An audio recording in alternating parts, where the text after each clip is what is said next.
Muy buenas tardes para todos y todas. Les damos una cordial bienvenida al Centro de Formación y Acción Social Fray Gabriel Gutiérrez Ramírez, la Escuela de la Caridad, el Secretariado Nacional de Pastoral Social y la Universidad de San Buenaventura. Bienvenidos en esta tarde a nuestro diplomado en Pastoral para la Reconciliación y la Paz. En esta tarde nos acompaña el Padre Francisco León Oquendo Góez.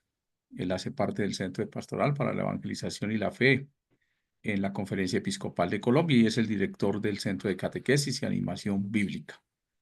El amor y la verdad se encontrarán, la justicia y la paz se abrazarán. Salmo 85, 11. Bienvenido, Padre, en esta tarde. Gracias por acompañarnos. Muy buenas noches para todos. Es para mí pues un placer compartir con ustedes este momento de encuentro, esto que el Papa Francisco llamaba la mística del encuentro, poderla vivir aquí y compartir juntos un tema maravilloso que es la paz en la Sagrada Escritura, en nuestra Biblia. Padre, una Inicio pregunta. pues como Padre, ¿usted tiene su cámara apagada? tengo mi cámara apagada y no Es raro. encuentro Ah, ok, ok, Padre, tranquilo. y no he podido encontrar dónde prenderla. Ok, no hay lío, Padre. Ok. Em,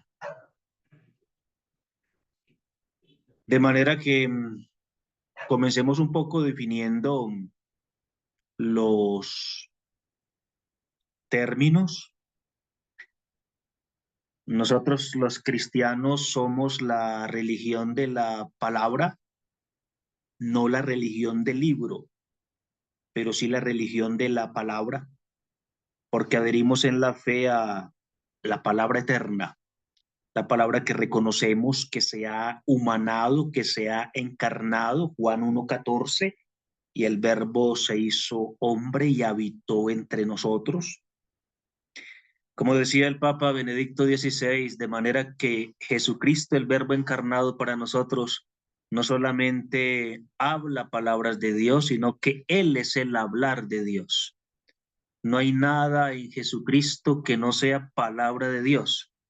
Toda su vida, todos sus gestos, sus actitudes son palabra de Dios. La vida misma de Jesucristo es la palabra de Dios.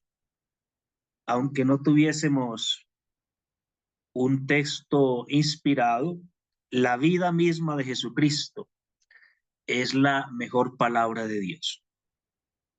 Es lo que el autor de la carta a los Hebreos intenta decir cuando en el capítulo 1 dice que de muchas maneras habló Dios antiguamente por los profetas, pero que ahora en la etapa última, en la etapa final, pues nos ha hablado por el Hijo, presentando al Hijo encarnado como la palabra insuperable de Dios. Esta palabra de Dios que se nos ha regalado como puro don gratuito, porque recordemos que la iniciativa es de Dios. Para establecer una comunicación, alguien debe tomar la iniciativa. La iniciativa la tomó Dios, que sale de su misterio para venir a nuestro encuentro y establecer una comunicación con nosotros. Esa palabra, lo que ya un padre de la iglesia llamado Teófilo de Antioquía llamaba la palabra proferida. Jesucristo, que es la palabra proferida, la palabra pronunciada, la palabra hablada de Dios, pues esa palabra de Dios nos llegó a nosotros, bien sea como palabra viva, como tradición viva, como palabra hecha vida en la iglesia, y esa palabra la llamamos la sagrada tradición, y nos llegó como palabra escrita, como palabra que por inspiración del Espíritu Santo se volvió letra, se volvió texto en lo que solemos llamar la Sagrada Escritura o la Biblia. ¿Qué es, por tanto, la Biblia? Es la palabra de Dios escrita por inspiración del Espíritu Santo. ¿Está toda la palabra contenida en la Biblia? No, porque no todo lo que fue dicho por Dios en Cristo se volvió texto. inspirado. Y entonces, ¿dónde está el resto? Está en la vida de la iglesia, en la sagrada tradición que con el paso de los años se ha ido como expresando o materializando, si pudiésemos decir, pues en la vida de la iglesia, en su liturgia, en su oración, en su magisterio, bien sea de los papas, de los primeros concilios, o en las enseñanzas de unos personajes que llamamos los padres de la iglesia, es decir, los grandes maestros de la vida cristiana en los primeros 8 siglos, a quienes consideramos pues los testigos privilegiados de la sagrada tradición. Aquí nos vamos pues a enfocar en esa palabra de Dios que se volvió texto sagrado, esa palabra de Dios que se volvió escritura santa, esa palabra de Dios que llamamos la Biblia, palabra que significa biblioteca, porque la Biblia efectivamente es una pequeña biblioteca que contiene 73 libros, 46 del Antiguo Testamento y 23 del Nuevo Testamento. Esta pequeña biblioteca es un libro precioso, el libro más bello, más rico, más grande que podamos tener, pero es un libro de no siempre fácil comprensión, porque es un libro escrito en un arco temporal muy amplio, escrito por distintas manos en distintas circunstancias, como respuesta a situaciones vitales distintas, de manera que es un libro constelado de distintos géneros literarios. Tenemos allí un poco la expresión de lo mejor del lenguaje humano, tenemos la narración histórica, tenemos el oráculo profético, tenemos la poesía lírica, tenemos el fuego de la profecía, tenemos el frescor del evangelio, la familiaridad de las epístolas o de las cartas, el numen misterioso de los apocalipsis. Es una, es una obra, palabra de Dios en palabra humana, que está llena de muchos géneros literarios propios de la lengua humana. Y eso lo hacen pues un texto no de fácil comprensión. A este texto precioso pues nos acercamos para focalizar en él un tema concreto que es el tema de la paz. Yo inicio vinculando la paz en la Biblia con dos verbos, el verbo decir y el verbo hacer. Son generalmente los dos verbos con los que la palabra paz aparece muy familiarizada en la Sagrada Escritura. El Señor habla de paz a su pueblo, dice el sagrado libro de los Salmos. De manera que la paz está vinculada con el hablar. La paz es mensaje. La paz es comunicación de Dios. La paz es lenguaje informativo porque informa de algo y el lenguaje performativo porque no solamente dice cosas, sino que hace cosas. Cuando la Biblia nos habla de paz, no solamente nos dice algo sobre la paz, sino que de algún modo esa palabra de paz hace algo en nosotros, en la propia vida. Y es que sea como sea, nos va transformando en personas pacíficas, como Dios es la paz. Y la paz está vinculada con el verbo hacer. Lo veremos un poquito más tarde cómo la paz en la Biblia es artesanal. Es algo que se hace, algo que se fabrica, algo que se teje, algo que se construye. La paz, además de ser don de Dios, está en el repertorio de las actividades o operaciones humanas, en la lista de lo que los humanos hemos de hacer. En nombre de Dios y por voluntad de Dios está la paz.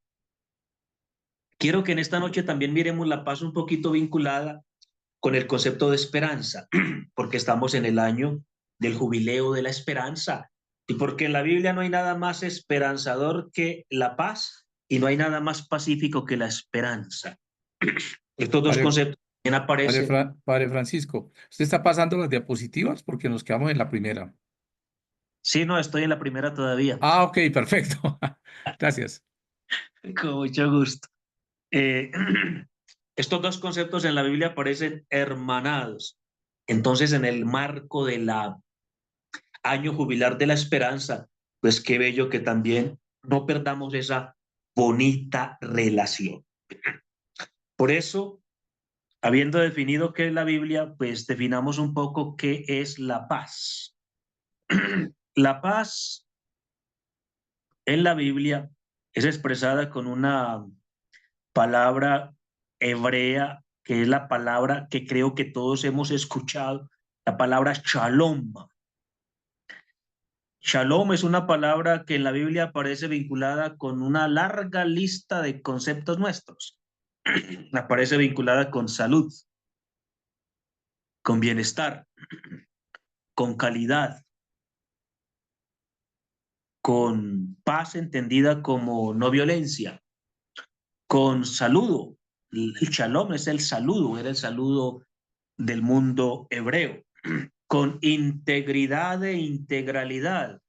El shalom daba la sensación de una cierta totalidad que se opone a la parcialidad, de una cierta integralidad o completeza que se oponía a la falta o a la carencia. Digamos que el shalom hacía referencia a una cierta plenitud. Imaginémonos el vaso totalmente lleno y rebosante, que se opone al vaso medio lleno. No, el shalom es el vaso rebosante, colmo, pleno. Es símbolo, por tanto, de plenitud, de totalidad. Así que la paz en la Biblia, lo primero que hay que decir es que no significa solamente la ausencia de guerra. También significa eso, pero no solamente. El concepto es mucho, mucho más amplio. La paz tampoco significa lo que San Agustín definía la paz como tranquilitas ordinis, es decir, la tranquilidad del orden. Sí, en la Biblia la paz es la tranquilidad del orden, pero no solo, es mucho más. La paz la podríamos definir en la Biblia como la suma de todos los bienes donados por Dios y que hacen plena la vida de un ser humano. De manera que dentro del paquete de paz, en la Biblia podríamos meter conceptos tan valiosos para nosotros como la integridad o integralidad de la vida, es decir, la santidad. Podríamos meter conceptos tan bellos para nosotros como la felicidad. Si a un hebreo se le preguntase, bueno, ¿cuál es la palabra del lenguaje que expresa la felicidad? Él hubiese dicho, shalom, la paz. La paz expresa también eso, ese concepto que nosotros llamamos hoy felicidad. De manera que la paz en la Biblia es bienestar total, bien ser total, bien saber total, bien tener total. Es ese bienestar integral e íntegro que un ser humano acoge como el más grande regalo y el único que puede satisfacer a esa sed de felicidad que alberga todo corazón humano. Eso es pues la paz en la Biblia, es un concepto amplio, muy amplio. Si lo vamos a vincular a dos palabras, diríamos bienestar total, bienestar integral. Ya que estamos definiendo conceptos, pues definamos también la esperanza para que no se nos quede huérfana. Los antiguos definían la esperanza como expectatio futurorum bonorum, que significa es la expectativa de los bienes futuros. Ya los padres de la iglesia como por ejemplo San Juan Crisóstomo cambiaron la primera palabra por fiducia y decían que la esperanza es fiducia futurorum bonorum, la confianza de recibir los bienes futuros. Porque el concepto de confianza, a diferencia del de expectación, presuponía una promesa. Porque efectivamente la esperanza cristiana tiene como característica que se apoya en las promesas. Si una esperanza no se apoya en una promesa, no es esperanza, eso es una ilusión. La persona que dice mañana me gano el chance porque yo hago el 740 y hoy cayó el 739, pues eso es una ilusión. ¿Por qué? Porque nadie le ha prometido que al otro día caerá el 740. O si alguien se ha pasado toda la vida esperando el príncipe azul, pues habría que preguntarle, ¿alguien te prometió que pasaría el príncipe azul? La esperanza se funda en las promesas. San Agustín escribió, quoniam promisisti me esperare fecisti, que significa, Señor, me hiciste esperar porque tú me lo has prometido. Toda nuestra esperanza se funda en las promesas de Dios. Esperamos la vida eterna porque Dios la prometió. Esperamos la futura resurrección porque Dios la prometió. Esperamos el juicio porque Dios la prometió. Todas nuestras esperanzas tienen como base una promesa divina, una promesa divina, que no hay que subvalorar. San Juan Crisóstomo decía que las promesas de Dios son más eficaces que nuestras manos, de manera que no hay que subvalorar la potencia de la promesa de Dios. La esperanza es eso, confianza en que Dios cumplirá sus promesas, sus promesas. A mí personalmente me gusta definir la esperanza parafraseando un texto del Papa Benedicto XVI en una encíclica que se llama Spe Salvi, que él escribió sobre la esperanza. Y entiendo entonces la esperanza como la certeza confiada o la confianza cierta de que a pesar de las tribulaciones, decepciones, frustraciones, la historia personal y la historia universal están custodiadas por el amor indestructible. Es decir, confiamos en que nuestra vida está en manos del amor indestructible y eso nos da la esperanza. El próximo domingo dirá el Señor en el Evangelio de San Juan, hablando de las ovejas, ¿no?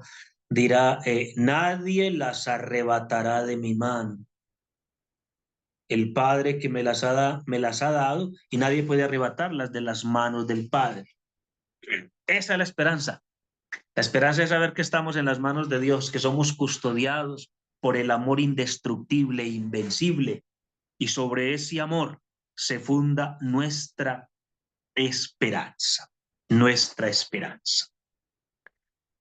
Muy bien, definidos estos términos, entonces vamos hacia adelante. En la Spes non confundi número 8, la bula con que el Papa convocó el jubileo de la esperanza, dice el primer signo de esperanza ha de ser la paz para el mundo. Es demasiado soñar que las armas callen y dejen de causar destrucción y muerte. La exigencia de paz nos interpela a todos y urge que se lleven a cabo proyectos concretos. Como la invitación que el Papa Francisco nos hace en este año es convertir los signos de los tiempos en signos de esperanza, pues el primer signo de esperanza que estamos desafiados a ofrecer es precisamente el bellísimo signo de la paz. Y el Papa dice, urge que se lleven a cabo proyectos concretos. Y los proyectos concretos pues pueden ser a nivel de vida personal, vida familiar, vida de las pequeñas comunidades, vida parroquial, pequeños proyectos que hagan concreta la paz entre nosotros. La paz es una palabra bastante usada en la Sagrada Escritura. Aquí les estoy colocando las distintas declinaciones en que se habla o que se halla.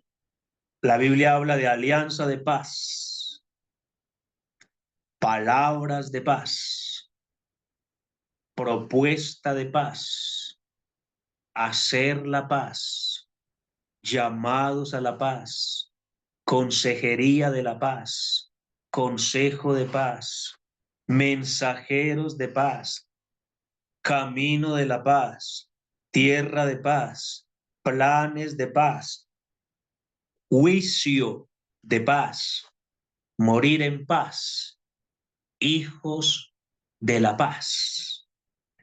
Miren cómo la palabra paz acompaña una serie de términos como una especie de arco iris mostrando la riqueza variopinta que distingue a este concepto bellísimo de la paz, a este concepto bello de la paz.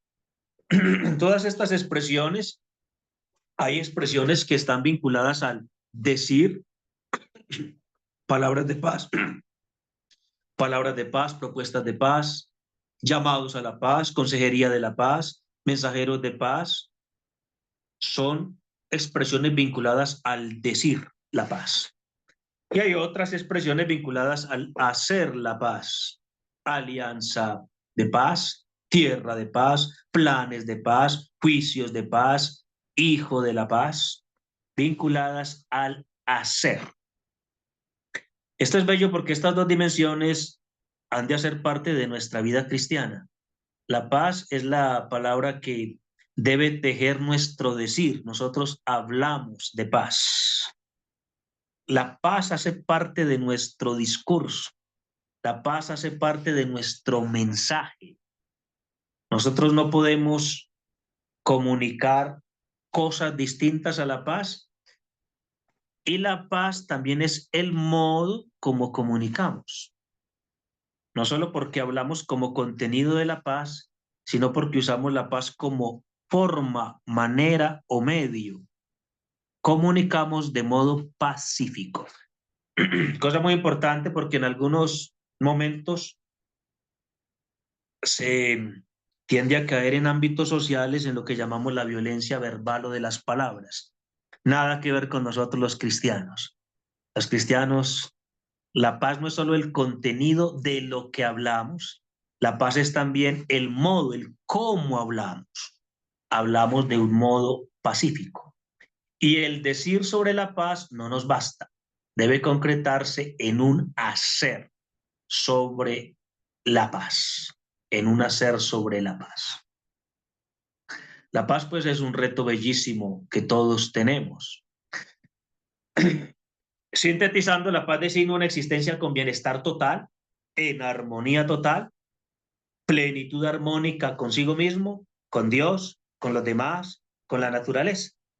La paz indica bienestar pacífico, paz feliz, felicidad saludable, salud de todas las relaciones. La paz, quiero subrayar aquí, es un concepto relacional. Es decir, la paz perfuma todas las relaciones. Para que haya esta paz que la Biblia propone, eso implica que todas nuestras relaciones deben estar de la mejor forma posible, que la relación con Dios está en óptimas condiciones, que la relación con los demás está en óptimas condiciones, que la relación con la casa común, con la naturaleza, con la creación, está en óptimas condiciones, y que también la relación consigo mismos está en óptimas relaciones. No existe en la Biblia una paz que prescinda de la relacionalidad del humano, ¿sí? La paz es fruto de la buena marcha de todas nuestras relaciones. Saben pues que el documento final del sínodo, una de las tres conversiones que nos está pidiendo es la conversión de las relaciones.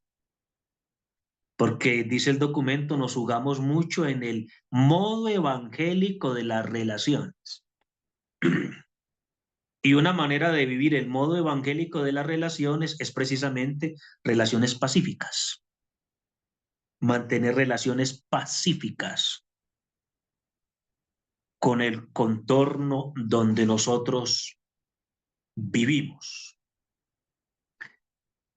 Escribe el Papa Francisco en el mensaje para la Jornada de la Paz del 2024, la paz en efecto es el fruto de relaciones que reconocen y acogen al otro en su dignidad inalienable y de cooperación y esfuerzo en la búsqueda del desarrollo integral de todas las personas y de todos los pueblos. Ahí hay unos elementos bellísimos. El elemento relacional. No existe paz si nuestras relaciones no son saludables. Segundo, el elemento de la dignidad. Porque para que nuestra relación con los demás esté saludable, hay que partir del presupuesto absoluto de la dignidad inalienable de todo ser humano. Y también el concepto del desarrollo integral.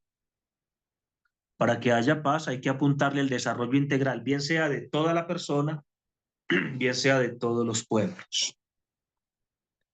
Por eso el Papa Pablo VI decía que el desarrollo es el nuevo nombre de la paz. También cuando construimos y le apuntamos a este desarrollo integral, estamos construyendo paz, construyendo también paz. La Biblia, como todos sabemos, tiene sus partes, tienen los llamados libros históricos. El género literario es el histórico, son narraciones de eventos en los cuales se nota la presencia salvadora de Dios que camina con un pueblo, liberándolo y salvándolo. Pues bien, en la primera parte de estos libros históricos que la llamamos el Pentateuco, los 5 primeros libros, yo quisiera tomar este texto de Números 6, 24, 26. La llamada bendición de Aarón. Le dijo Dios a Aarón y a sus hijos, es decir, a quienes recibieron el ministerio sacerdotal, la manera como habían de bendecir al pueblo de Israel. Si miran el texto está un poquito eh, difícil de leer porque he querido pues hacer la traducción respetando un poquito el número de palabras que tiene esta bendición en hebreo. Esta bendición contiene 15 palabras. Tiene 3 versos, así como la ven allí distribuida. Miren que forma una especie de pequeña pirámide. El primer verso tiene 3 palabras.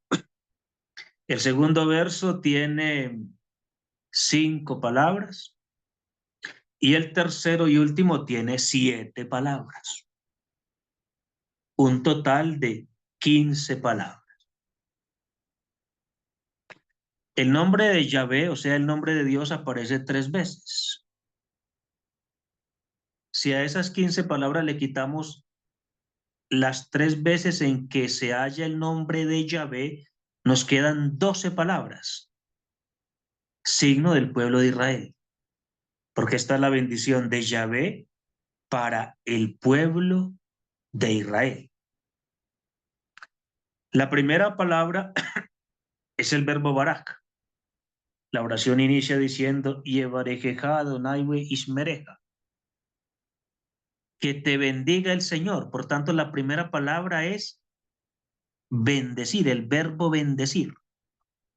Y la última palabra, en cambio, es la palabra shalom, la palabra paz. Lo cual es muy bello porque eso significa que de parte de Dios para el pueblo no hay bendición mayor que la paz. De parte de Dios para el pueblo no hay regalo mayor que la paz. No hay don mayor que la paz. Esta bendición así en su brevedad nos enseña una cosa inmensa, y es que la paz es don divino. La paz es don de Dios, que se implora en la oración y se recibe en la bendición. Decían los antiguos rabinos que esta es la única vez en que el sacerdote extendía las manos sobre el pueblo. Era cuando recitaba esta oración. Que el Señor te bendiga y que te guarde. Bellísimo. Que ilumine Yahvé su rostro sobre ti y te misericordie. Que levante Yahvé su rostro sobre ti y ponga para ti paz. Ponga para ti paz. Nos quedamos, por tanto, que en el Pentateuco la paz es la más grande, más rica y más bella bendición de Dios para su pueblo, para su pueblo. Si ustedes buscan en sus Biblias, pues seguramente allí al momento de hacer la traducción hay que meter muchas más palabras, pero en la lengua original la oración está bien estructurada así, 3 versos, primero con 3 palabras, el segundo con 5, como el Pentateuco, y el tercero con 7 palabras, el número de la perfección total o de la totalidad perfecta. Porque esa perfección total, esa totalidad perfecta que indica el shalom, la paz, es puro don y pura bendición de Dios. Puro don y pura bendición de Dios. Ahora, los libros históricos pues no son solamente el Pentateuco. Tenemos además del Pentateuco la llamada historia deuteronomista, que comprende los libros de Josué, Jueces, primero y segundo de Samuel, primero y segundo de Reyes. Tenemos también la llamada historia del cronista, que comprende Esdras, Nehemías, primer libro de las crónicas y segundo libro de las crónicas. Y además de estos, tenemos otras 2 historias del pueblo, que son los 2 libros de los macabeos. Y a estos hay que sumarle las historias particulares, como son Judith, Esther. Tenemos pues una variedad grande en los libros históricos. En los libros históricos la paz es una paz esquiva, porque son los libros de la Biblia donde aparece más el elemento de la lucha, más el elemento de la guerra. Primero porque nos narran la conquista de la tierra prometida, libro de Josué. Pero no obstante, en medio de estos escenarios bélicos hay unos episodios que reflejan también la concepción bella de la paz. Por ejemplo, la caída de Jericó,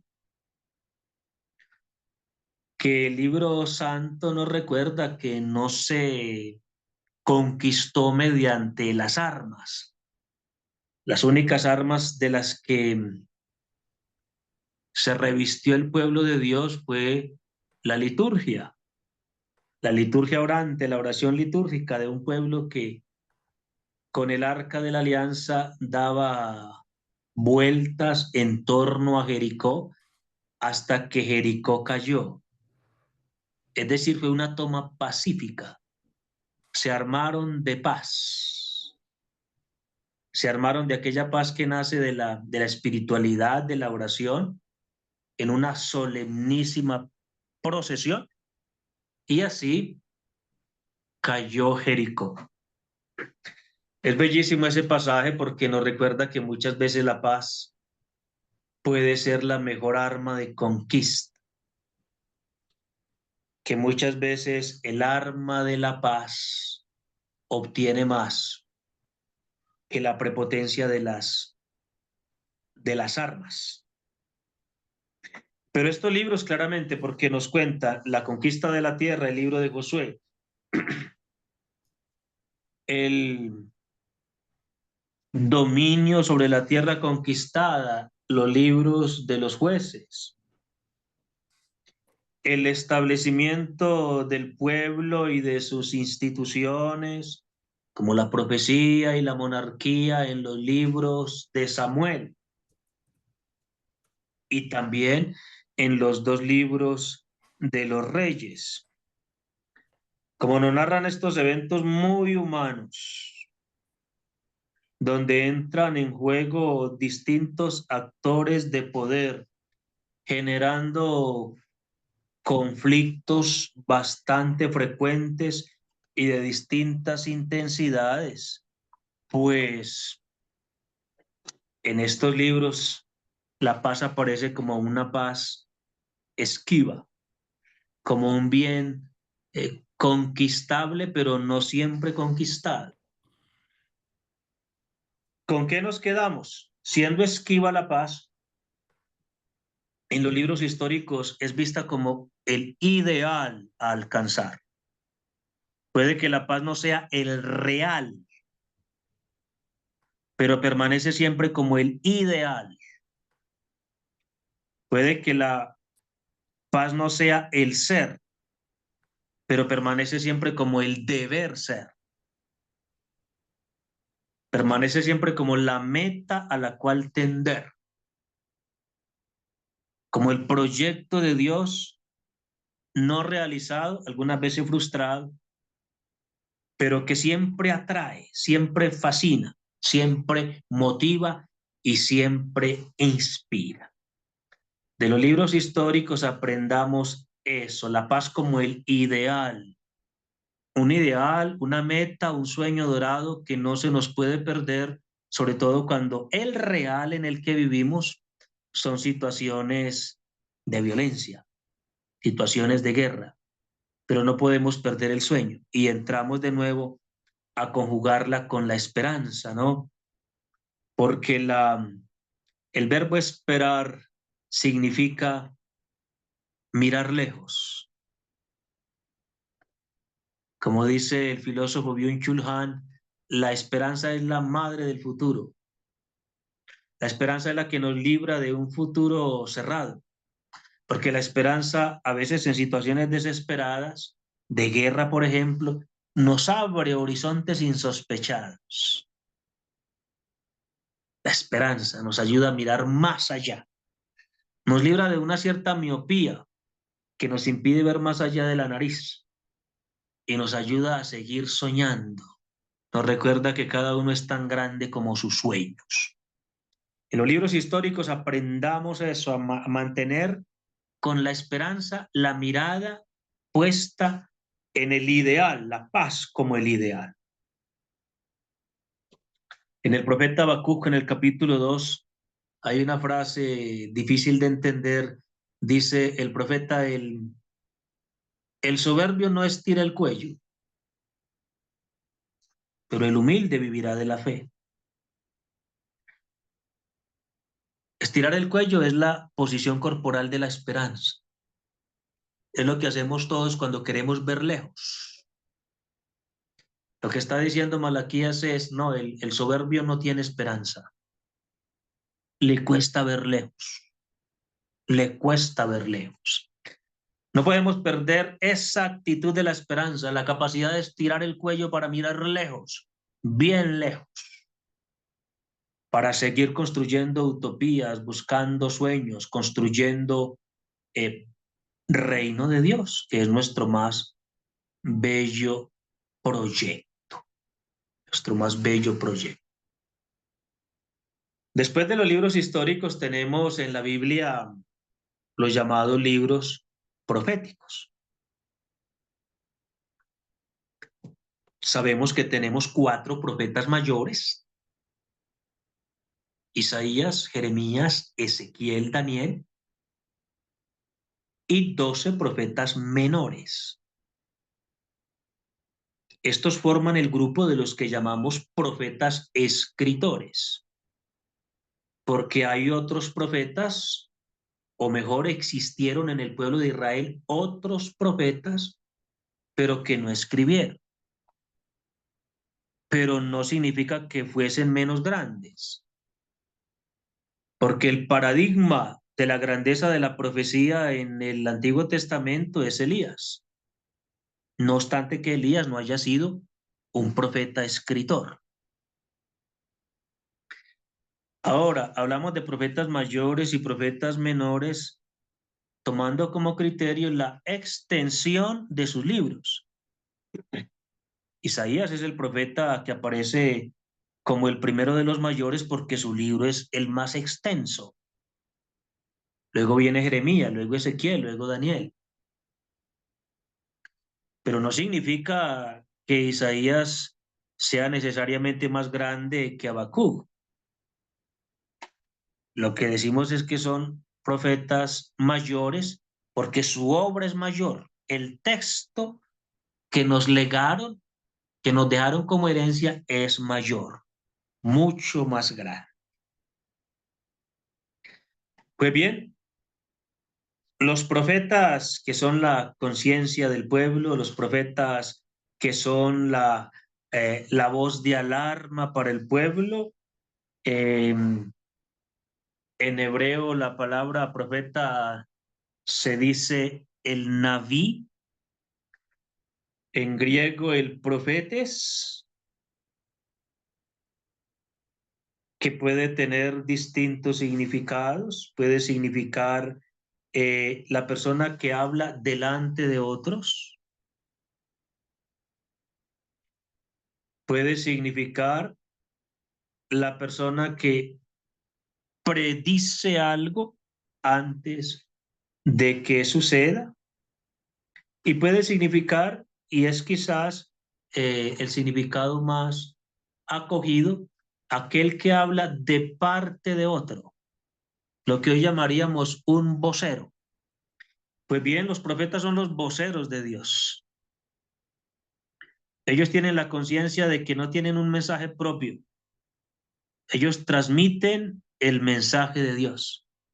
Por eso usan una muletilla frecuente, dicen oráculo del Señor. Es decir, no es cosa mía, no es mensaje mío. Yo soy solo el medio, el mensajero a través del cual Dios envía un mensaje al pueblo. Los profetas son los custodios de la relación de alianza. Por eso ejercen la función de denunciar, denuncian cuando el pueblo es infiel a la relación de alianza, y de anunciar. Y eso es muy bello, porque son los que van jalonando la historia hacia adelante. Son los que van aportándole al pueblo promesas sobre las cuales fundar la esperanza. Pues bien, entre esas promesas está la promesa de la paz, de la paz. Los profetas denuncian las situaciones de guerra. Una cosa bella es que los profetas no normalizaron nunca la situación de violencia o de guerra, en situaciones sociales que tendía a normalizar la violencia, a normalizar la guerra. Los profetas nunca lo hicieron. Denunciaron siempre la guerra como totalmente contraria al proyecto de Dios y al querer de Dios. Y por eso anunciaron siempre tiempos en que la paz se haría una realidad, se haría realidad. También de esto hemos de aprender nosotros, porque tampoco nosotros podemos normalizar situaciones de violencia o de guerra. No podemos perder la sensibilidad No permitir que las situaciones de violencia nos anestesien y caer en lo que el Papa Francisco llamaba la globalización de la indiferencia. O sea,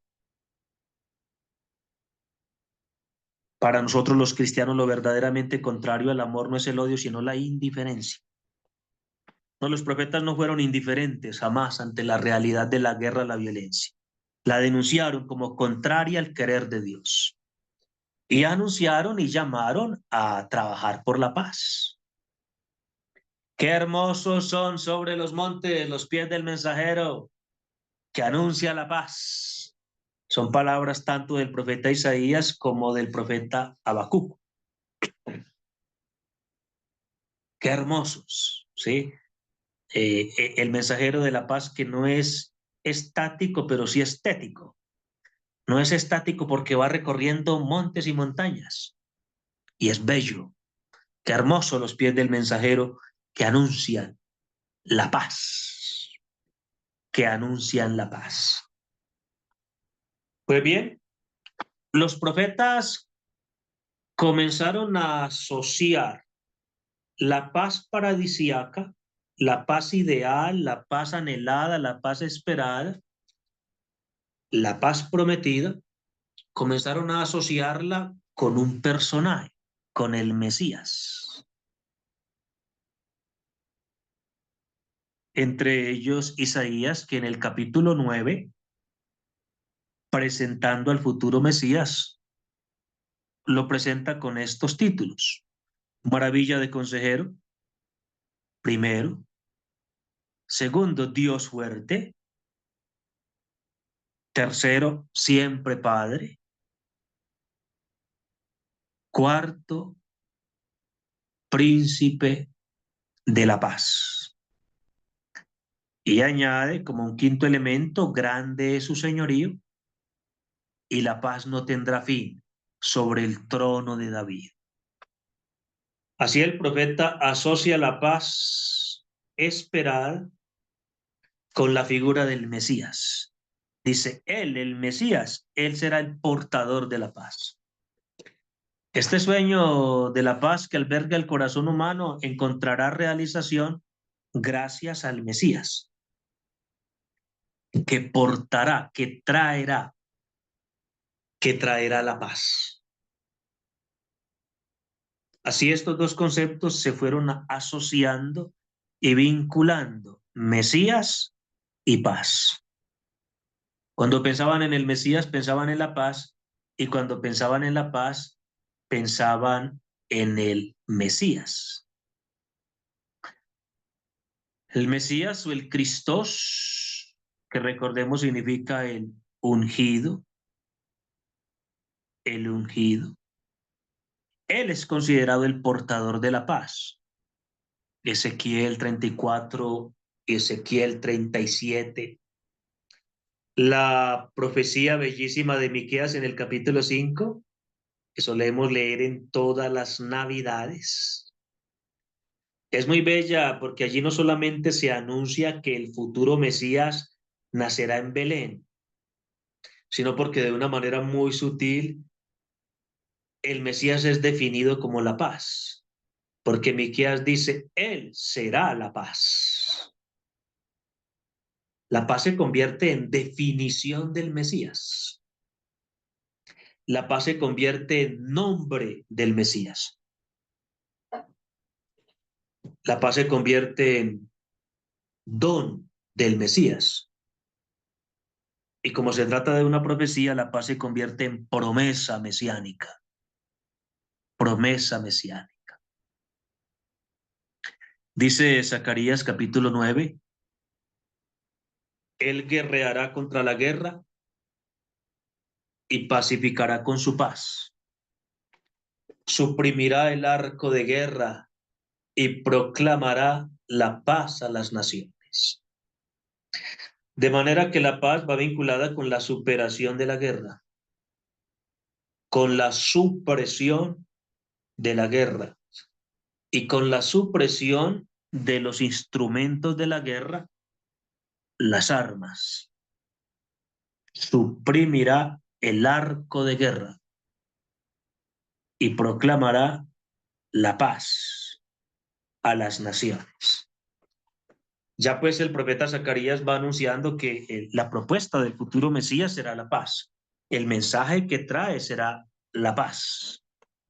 El contenido de lo que él enseña será la paz. Él tiene una proclamación, un anuncio que hacerle al mundo y es un anuncio de paz. Un anuncio de paz.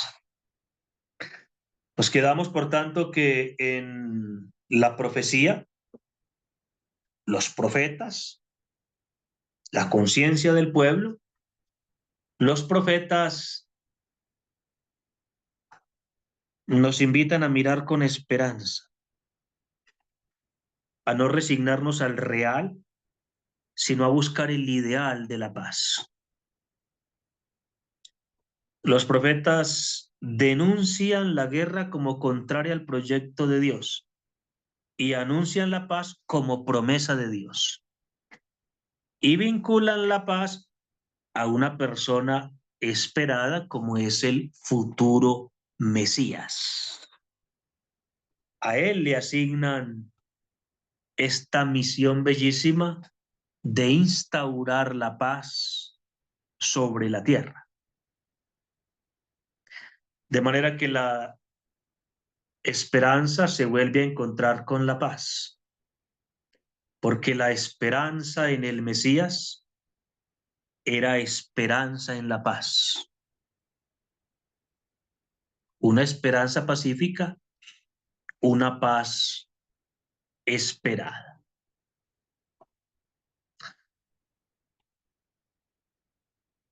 Después de los libros históricos y después de los libros proféticos, encontramos otro grupito de libros en la Biblia que lo llamamos los libros sapienciales.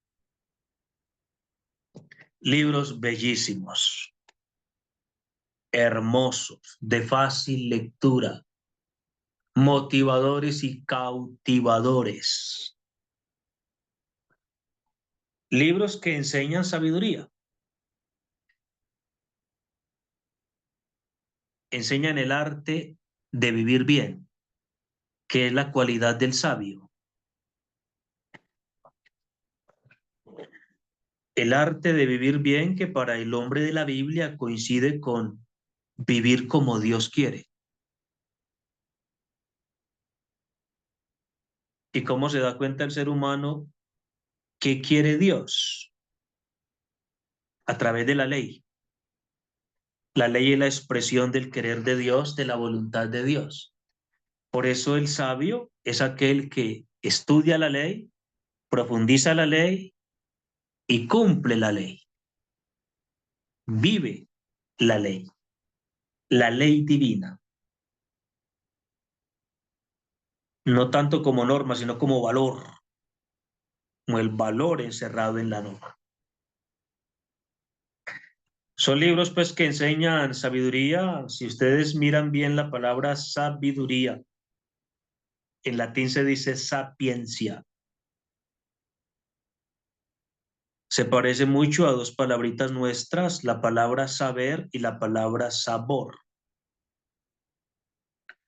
Porque en el fondo la sabiduría es un saber con sabor y un sabor con saber. Sabio es aquel que tiene sabor. El sabio no es desabrido.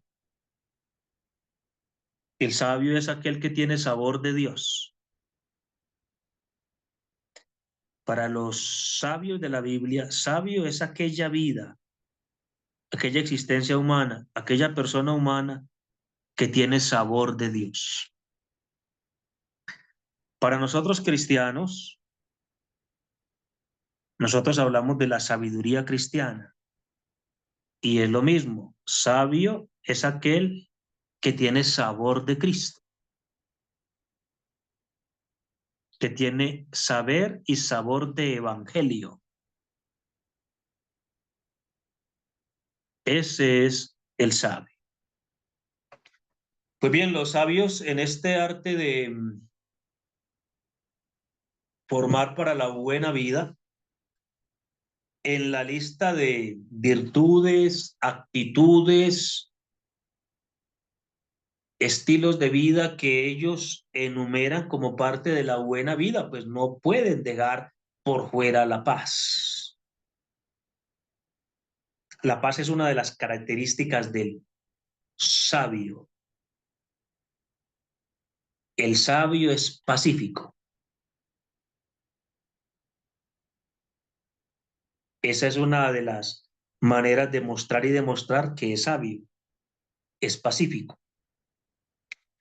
Lo dirá también en el Nuevo Testamento Santiago en su carta, cuando dice en el capítulo 1, la sabiduría que viene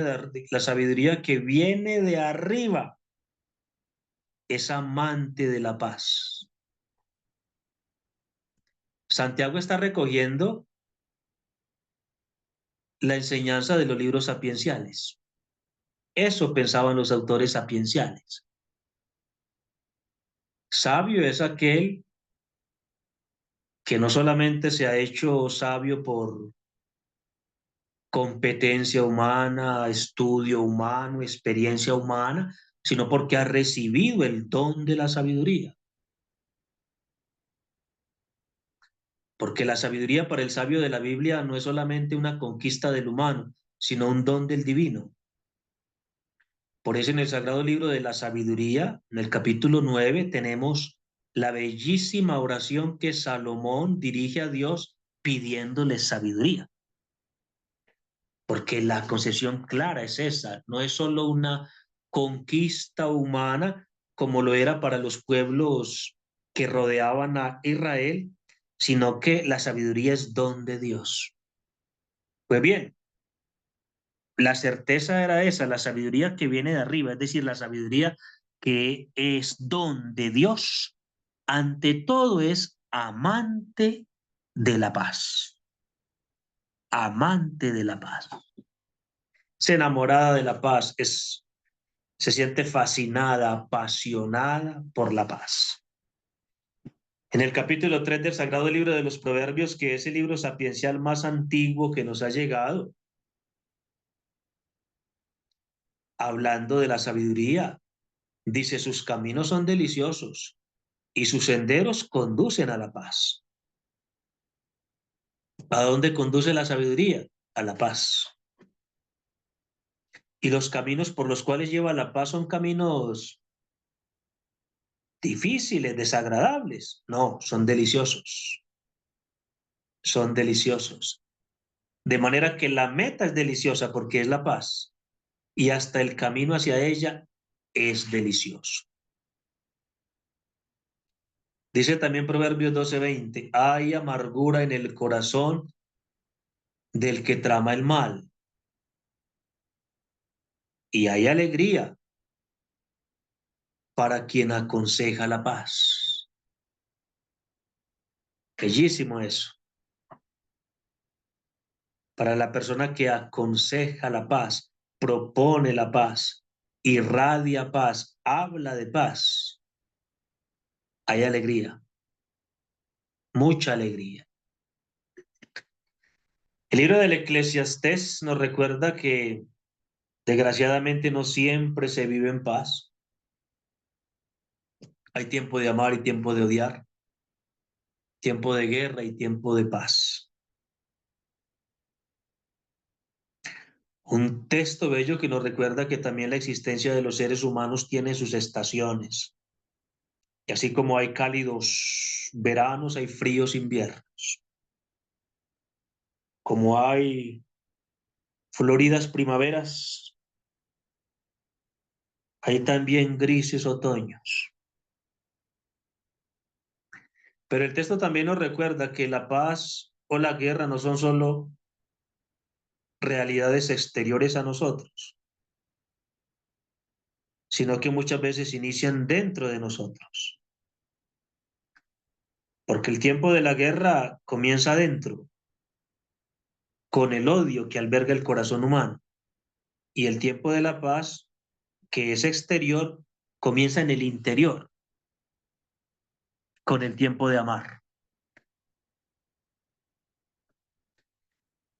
Salomón, el sabio por excelencia.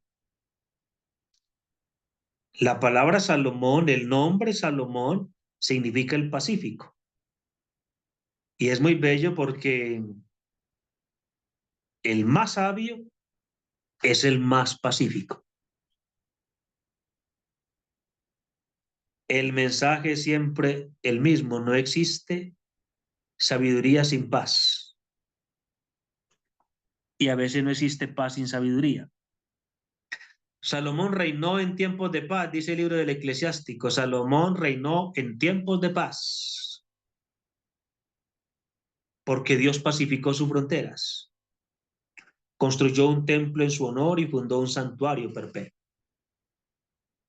Efectivamente, el pueblo de Israel recuerda los días de Salomón como una primavera de paz. Pero miren qué bello.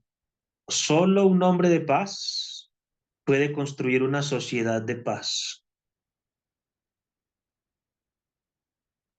Y la integralidad del concepto de paz en los tiempos de Salomón, porque en su tiempo no solamente se vivió la paz como ausencia de guerra, se vivió la paz también como buenas relaciones. Tenía muy buenas relaciones interiores y exteriores. Se vivió la paz como progreso. Es lo que dice el eclesiástico cuando dice que construyó el templo, que fundó un santuario perpetuo. Generó progreso. El bellísimo libro del eclesiástico, que se llama así eclesiástico precisamente porque fue muy usado por la iglesia primitiva, era muy leído. La iglesia lo leía muchísimo y no podemos de frecuentar este bonito texto sapiencia. Ahora, los sapienciales, además de Proverbios, de Eclesiastés y del Eclesiástico y del libro de la sabiduría, que son libros escritos mayormente en prosa. Dentro del grupo de los sapienciales también tenemos los libros líricos, es decir, aquellos que son escritos en poesía. Ahí tenemos el bellísimo libro de Job, el bellísimo libro de los Salmos, bellísimos, y el triste libro de las Lamentaciones. Pues bien, en la parte lírica de los sapienciales, o sea, los Salmos y Job, encontramos el vínculo entre la paz y la oración. Porque si la paz es don de Dios, hay que pedirla. Hay que suplicar el don de la paz. Y entonces tenemos en los Salmos muchos textos en los que se pide la paz, se suplica la paz como don de Dios. Hay incluso algunos salmos que terminan con una muletilla. Paz sobre el Israel de Dios. Es decir, al pueblo se le desea la mayor bendición que Dios puede ofrecer, que es la paz. Y es la paz que se suplica. Dice el libro de Job, Dios es el que establece la paz en las alturas. Dios es el donador de la paz. El que es Señor de la paz es el donador de la paz. Lo dice también el profeta Isaías, Señor, tú nos darás la paz porque todas nuestras empresas nos las realizas tú. Qué bello es la paz como don de Dios y el Señor que va acompañando las empresas humanas, sobre todo cuando nuestras empresas son construir paz. La promesa bella de Isaías 66, ved cómo dirijo hacia ella, hacia Jerusalén, como un río la paz. La paz que Dios concede no es una paz a gota a gota.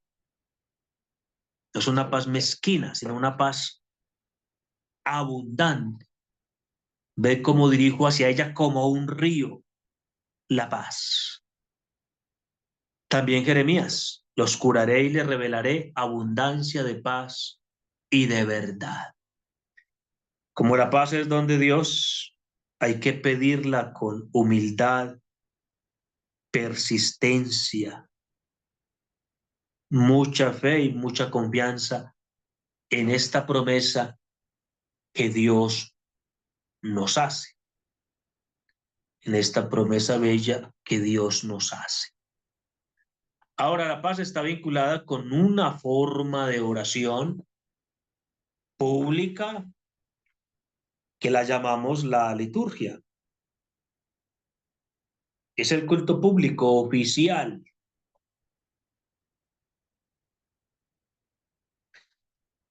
Y también con la liturgia está vinculada la paz.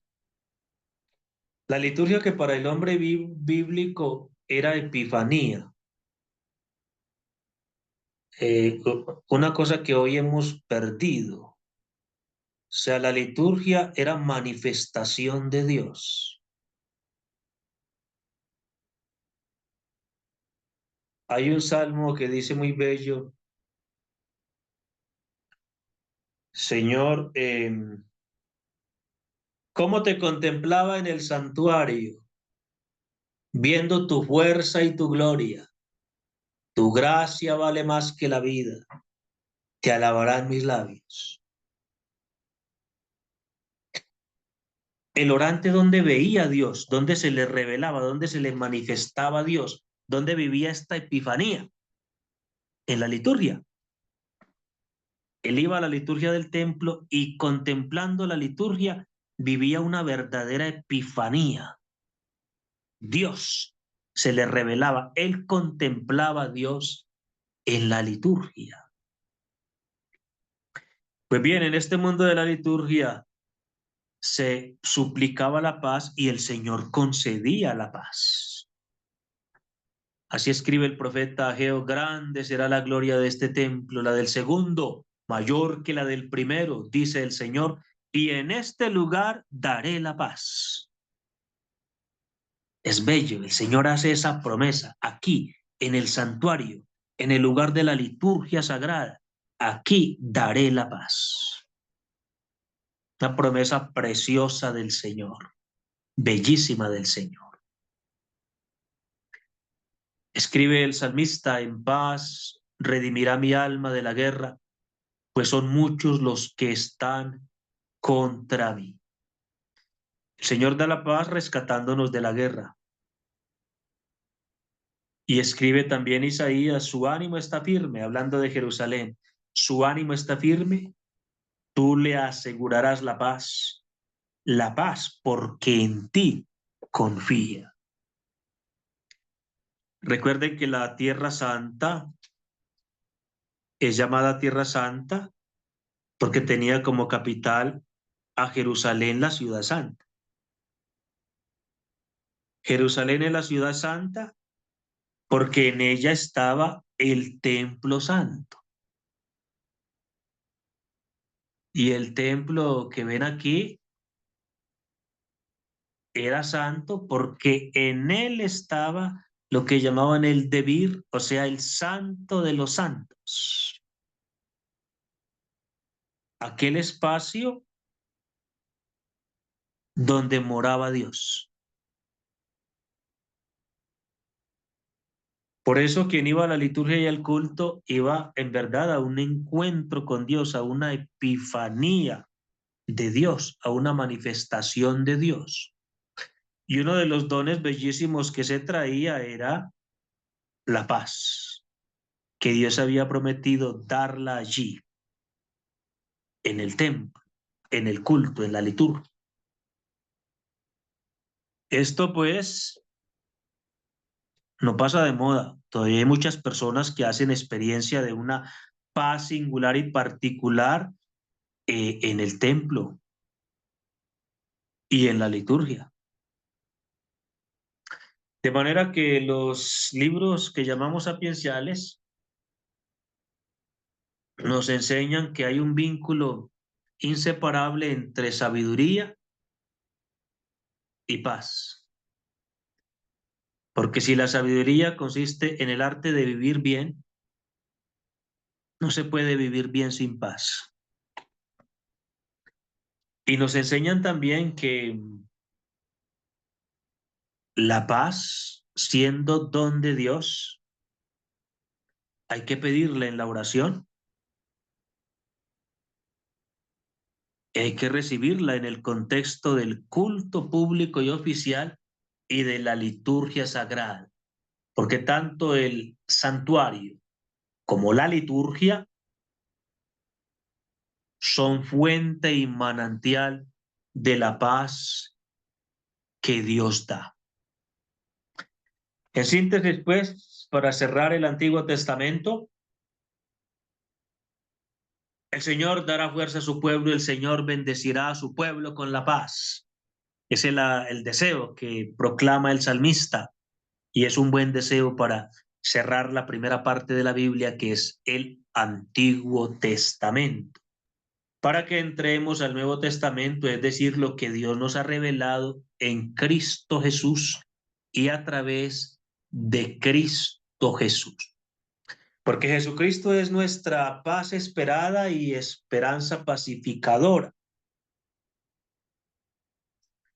En efecto, Cristo en el el Mesías en el Antiguo Testamento era el que traía la paz esperada, pero era también la esperanza.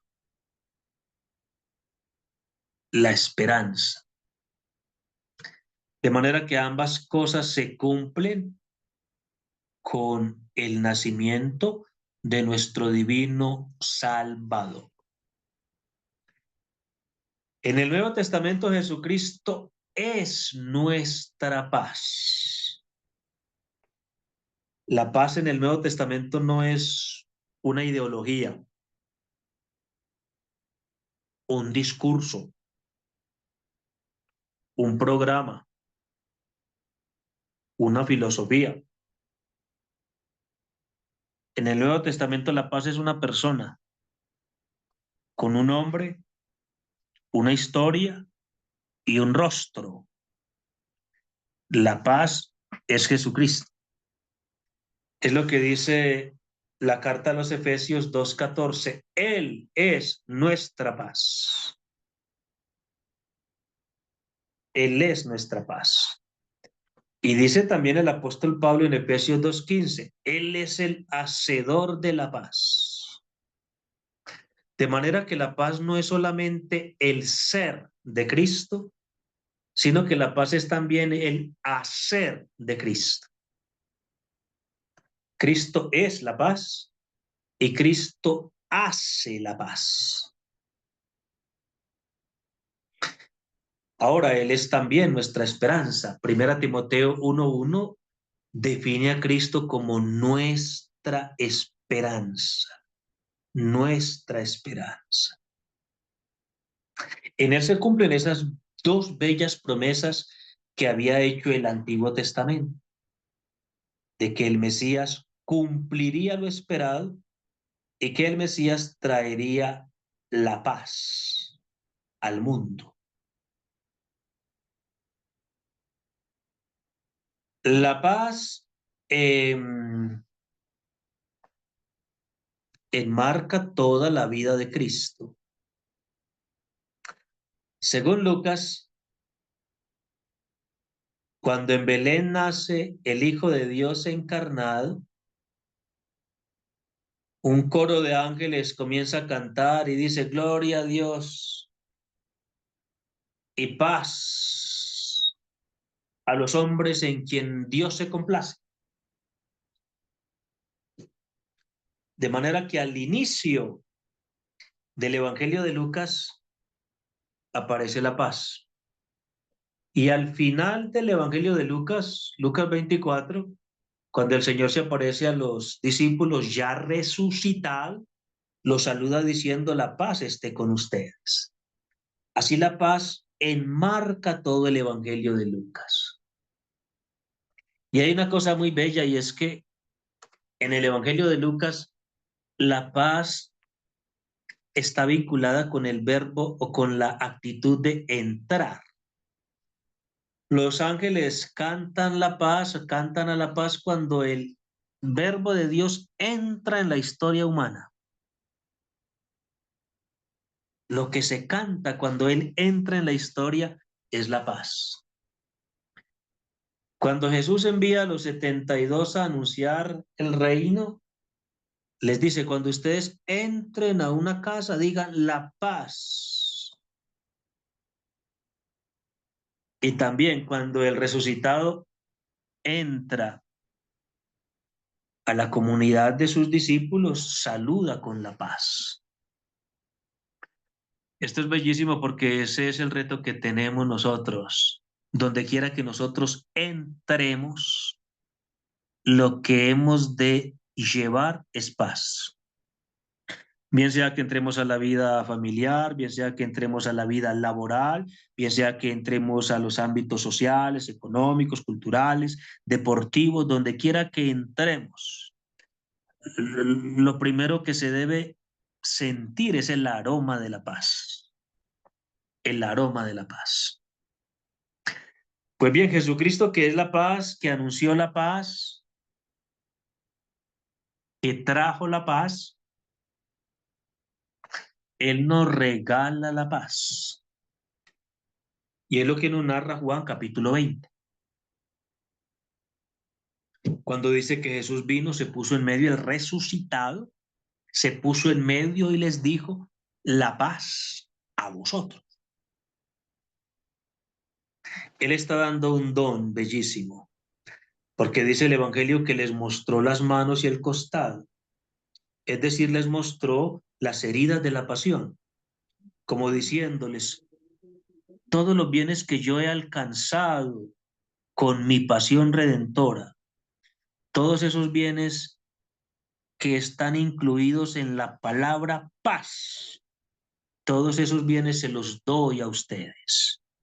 Les hago don de la paz, es decir, de la suma de bienes que yo alcancé con la pasión redentora. Bellísimo. Y es muy bello eso, porque lo primero que el resucitado tiene para ofrecernos es ese don inapreciable de la paz. Padre Francisco, Sí, nos quedan ya pocos minutos y sería interesante poder escuchar a nuestros estudiantes que puedan hacer un eco de lo que hemos venido, lo que el Padre nos ha venido compartiendo. em, o alguna participación o alguna pregunta. Creo que abramos un espacio en los pocos minutos que nos quedan. Padre, aquí no se agota el tema. Este es un tema como para un doctorado, una maestría, un doctorado. Es un tema supremamente amplio, grande, hermosísimo, pero abramos un espacio, padre, si le parece, para que podamos sí, escuchar a nuestros estudiantes. claro que sí. Si tienen preguntas, Bueno, alguna, muy bien. Ahí abrimos el espacio para que ustedes puedan, abran sus micrófonos, sus cámaras, y es el momento de preguntar, el momento de aportar también, o hacer algún eco. ¿Qué ha pasado? ¿Qué ha sucedido con lo que han escuchado hasta este momento? Entonces, quien quiera, preguntas, inquietudes, la idea es que hagamos vida también este espacio que el Padre Francisco nos ha querido compartir en esta noche. Eso es un tema muy amplio, Padre. Esto es para un curso, para que hagamos un diplomado también, Padre. A ver, ¿quién tiene alguna? ¿Arturo va a decir algo?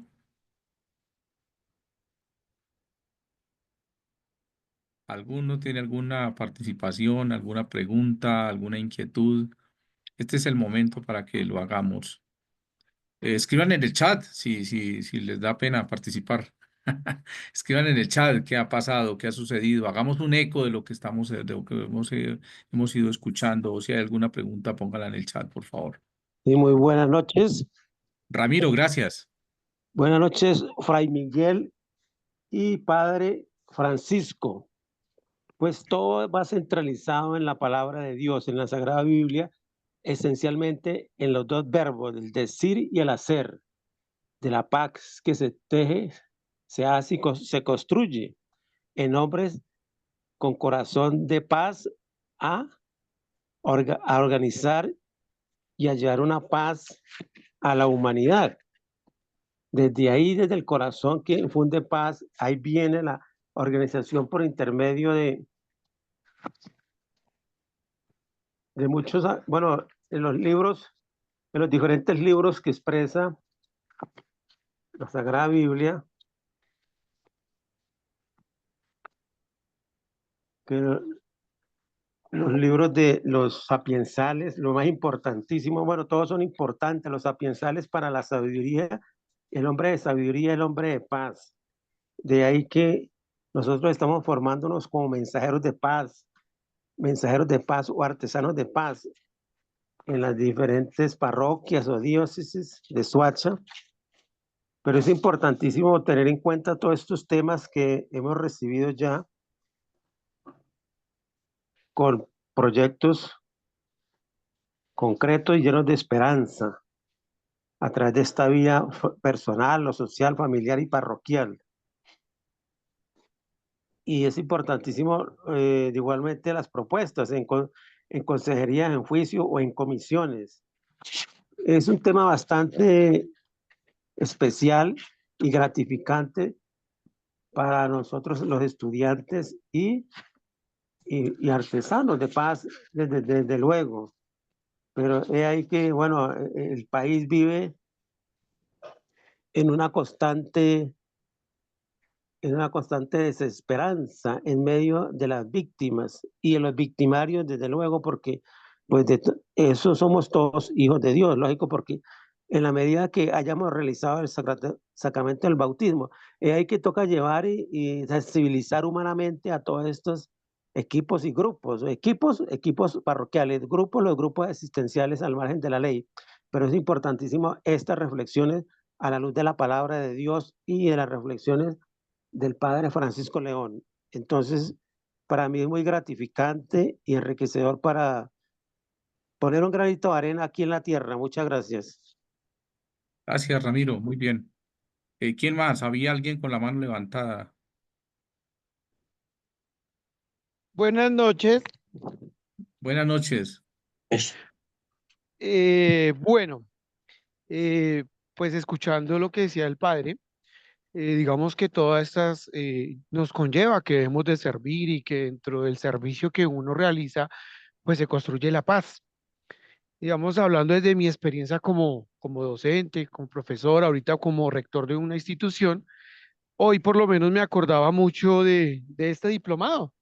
Hoy nos hablaban de que tenemos que estar actualizando los manuales de convivencia, pero que los manuales de convivencia, la actualización debe ir hacia un enfoque de restauración, hacia un enfoque de prevención, hacia un enfoque como nosotros le enseñamos a los chicos a que pues ellos tengan una convivencia sana, a que haya una justicia y una reparación cuando hay un daño.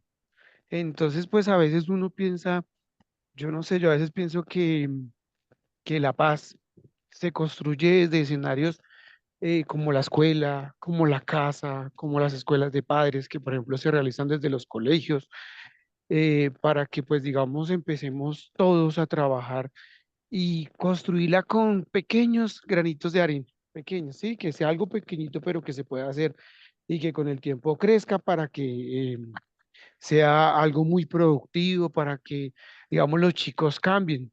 Yo por lo menos decía que en todas las instituciones debería de existir, por ejemplo, el semáforo de las emociones, ¿sí? ¿Cómo te sientes hoy? Ayer en una reunión de padres hablábamos con los padres y decíamos, hay que garantizar tres alimentos. Un alimento que sea el sueño, que es algo que los chicos deben tener derecho. El otro alimento que sea el alimento como tal, lo que los chicos comen, y el otro el alimento espiritual. Yo hablaba del alimento espiritual, yo decía, si un chico no se siente bien, pues ¿cómo el chico va a actuar? ¿Cierto? Si en la casa no le dan amor, si no le dan cariño, si en la mañana no le dan un abrazo, una buena palabra para que el chico se pueda ir para el colegio, pues ¿cómo el chico va a actuar? El chico va a actuar de una manera violenta. de una manera, pues, como a él lo tratan en su casa, así va a tratar a los demás. Entonces creo que este escenario es muy bonito para empezar a construir eso. Y estoy como aprendiendo, ya tengo como algunas ideas como para empezar a hacer esa actualización de manual de convivencia y empezar a ver cómo uno incluye todas estas situaciones de los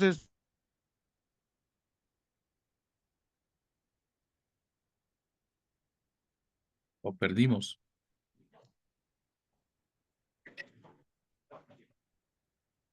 Mary,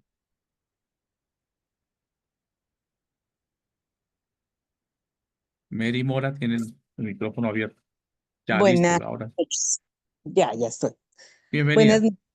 Gracias. Bueno, quisiera expresar que estoy emocionada con estas luces que son muy importantes. Me parece que sí nos da una base desde donde lo que somos y desde donde vamos a hablar, desde donde nos reconstruimos para ser artesanos de paz, aunque hemos estado en el camino. Pero sí me parece Camilo. importante esta relación entre decir y hacer y esa relación en todas las dimensiones. Creo que a veces uno descuida una de ellas y ese trabajo que debe ser personal en el orar y en el trabajarse uno a sí mismo, porque creo que también parte de esa clave y cómo se da el mensaje, cómo se transmite eso a través de una persona no solo convencida, sino realmente inspirada por Dios. Entonces, a través de los textos que nos fue llevando el padre Francisco León, me pareció muy pertinente, inspirador, todo lo que nos ha dicho. Y bueno, yo me preguntaba, Jesús ya vino y como aquel que fue enviado y como que él era la esperanza, él es la esperanza misma en esa misma relación que hacía el padre entre la esperanza y la paz, ¿no? Como el bien más importante para nosotros. Entonces, solo decirle gracias por todo lo que ha iluminado el camino, porque nos invita a revisar ese relacionamiento en todas nuestras dimensiones. Muchas gracias. Perfecto, Mary. Pregunta Arturo, padre, una pregunta. Dice, ¿cómo hacer padre para contribuir al proyecto de construcción de paz desde el rol como creyente a partir de la promesa divina? Bellísimo, sí. Hay muchas maneras. Yo propondría lo que llamo la vía de la mansedumbre, que fue una virtud tan grande que el mismo Cristo se puso como modelo: aprended de mí, que soy manso y humilde de corazón, que hace parte de las bienaventuranzas. Bienaventurados los mansos, porque ellos poseerán la tierra.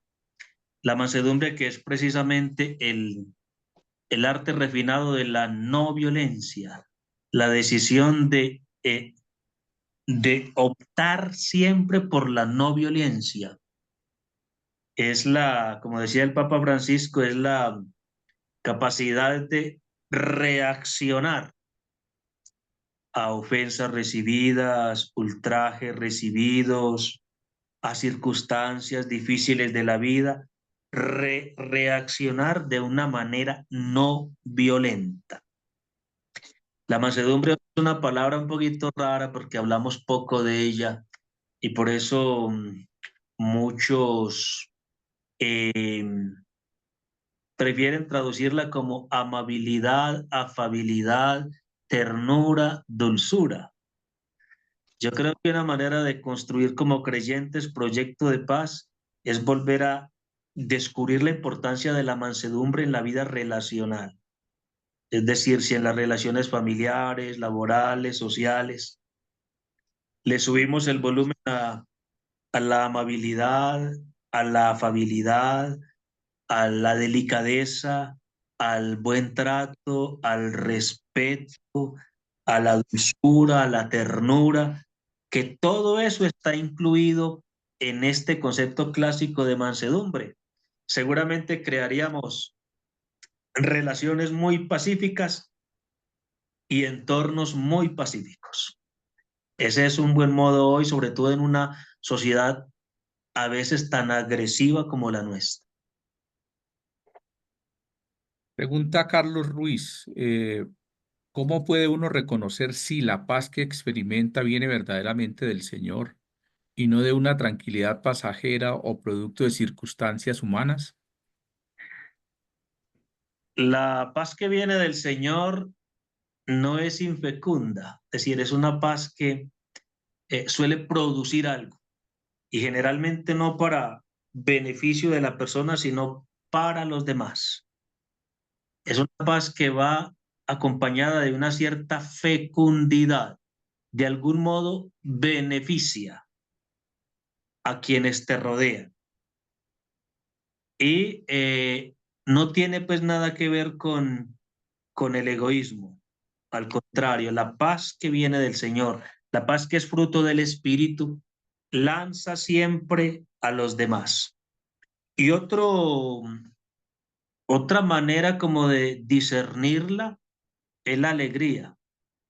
La paz que viene del Señor es una paz que lanza el amor y es una paz que llena de mucha alegría, ¿sí? Es lo que más o menos vemos en lo que llamamos el fruto del Espíritu en Gálatas capítulo 5, cuando dice el apóstol que el fruto del Espíritu es amor, alegría, paz. Esas tres cositas van siempre de la mano, van de la mano, ¿sí? El amor produce alegría, la alegría es el aroma de la paz. Para uno darse cuenta si la paz más que humana es don de Dios, es la paz del Señor, es esa sensación de alegría y esa disponibilidad a amar que el Espíritu Santo nos da. Una última pregunta, padre. ¿Cómo aplico y perdón, sí, María Fideligna?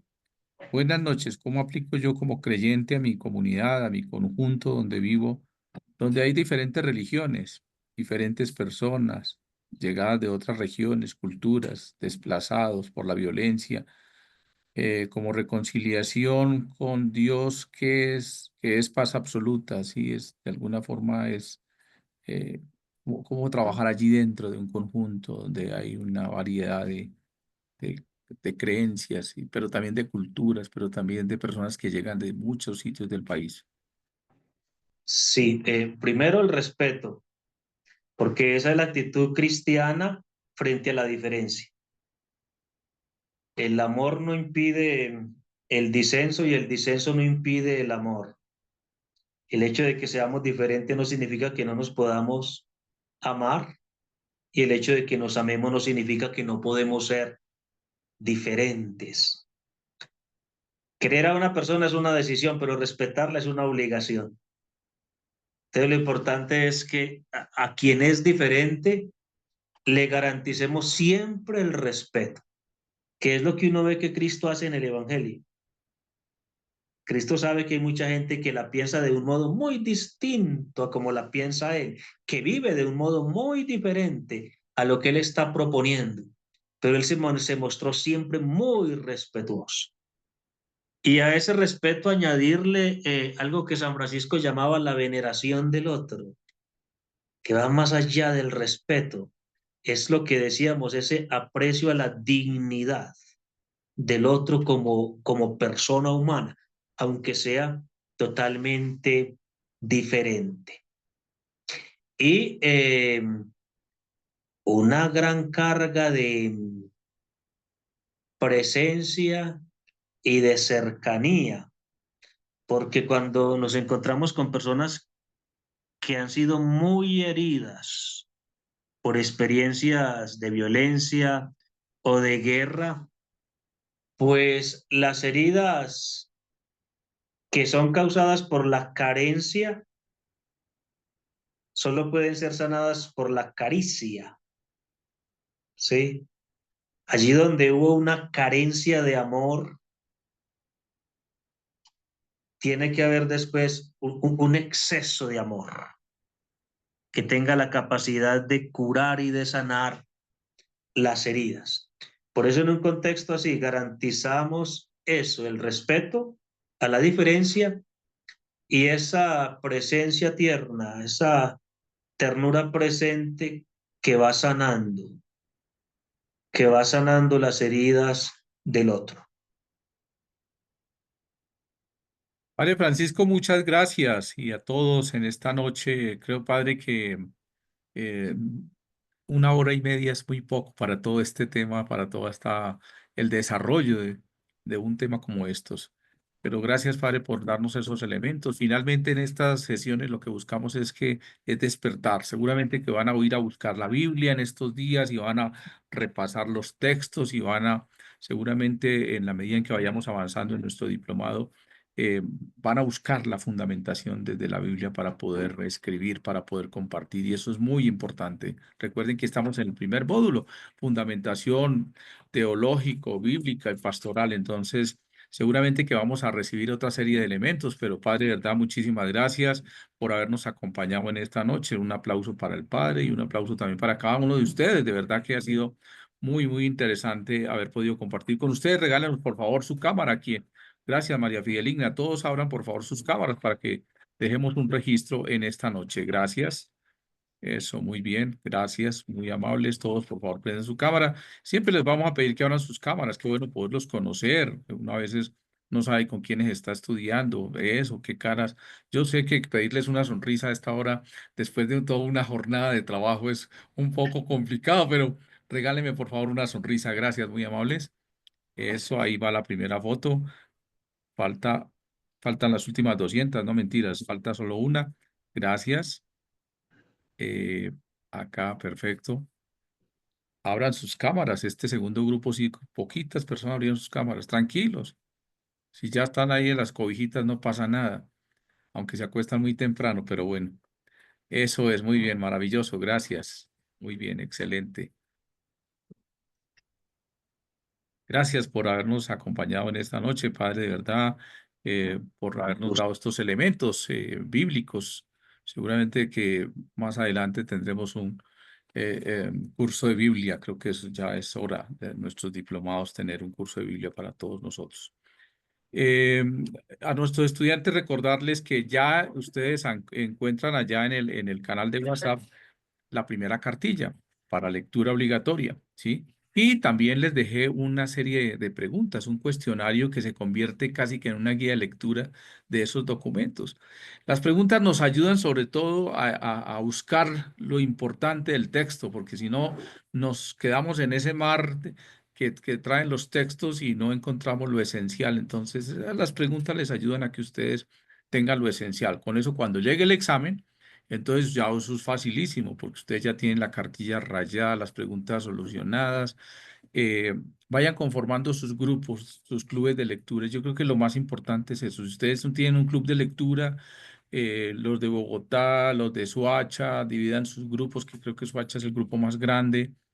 Los de Riohacha también tienen un grupo bonito, Girardota, los de Medellín, bueno, los de las diferentes ciudades. Entonces, armen sus grupos y, y compartan. Habrán otros espacios. Tienen martes y jueves para poder compartir un club de lectura. Y creo que es maravilloso.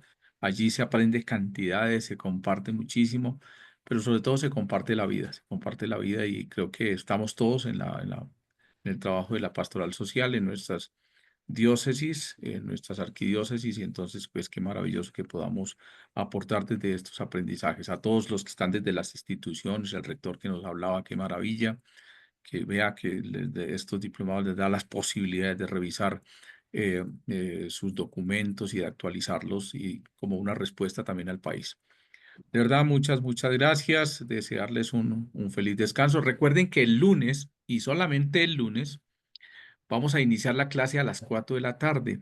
¿Sí? El profesor, que es un sacerdote también, tiene una dificultad y no puede a las 6:30, pero me dijo Miguel a las 4. Por favor, pídeles que por favor organicen sus horarios y estén a las 4. Va a ser una cosa espectacular, como todas nuestras clases de nuestro diplomado. Entonces ahí los estamos esperando. Padre Francisco, ¿verdad? Muchas gracias. En nombre, pues, del Centro de Formación Fray Gabriel, de la comunidad franciscana, de la Cáritas colombiana, ya del Padre Mauricio, que y de Monseñor Barreto. De verdad, muchísimas gracias por acompañarnos y seguramente que ojalá podamos tener oportunidades de seguir acompañándonos en algunos otros espacios. Les deseamos una feliz noche a todos y todas. Que descansen. Feliz noche. Gracias, muchas Feliz gracias. noche, padre. Feliz Gracias, noche. feliz Gracias. noche.